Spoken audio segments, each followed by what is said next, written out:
दरदान नियंत्रण रे अच्छी दरदान वृद्धि हम ना एवं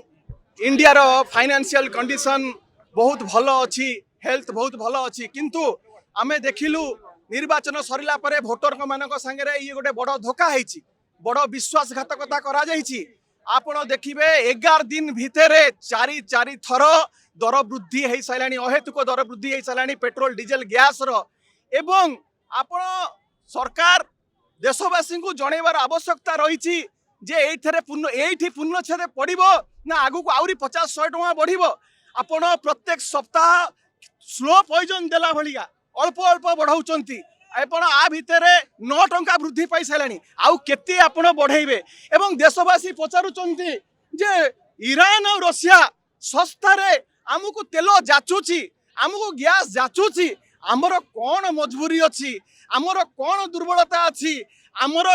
कौन सेठी रही कन्स्ट्रेंट आमे कहीं तांकठू आणुनु आमे गोटे इंडिपेंडेंट सोवरेन कंट्री आमे कौन पाई व्हाइट हाउस अमेरिकार अनुमति को अपेक्षा करिचु व्हाइट हाउस अनुमति देले आमे किनिबा नहले किनिबा नहीं देशवासी तार बोझ कहीं उठेबे। एवं द्वितीय कथा ये वर्तमान भारतीय जनता पार्टी रो राज्य सभापति अच्छंती एवं राज्यसभा को निर्वाचित होइकी जाइचंती सी कहूतिले पूर्वरु आम सरकार थिला बेले बिजु जनता दल जे तांको पाखरे फॉर्मूला अच्छी को भली भाबरे जदि जीएसटी लागू करा जिवो पेट्रोल और डीजेल को जीएसटी अंतर्भुक्त कर दिया जिवो ताले तार दाम अधा हे जिवो। वर्तमान डबल इंजिन सरकार अच्छी असुविधा कोठी अच्छी लागू करांतु लोक मानू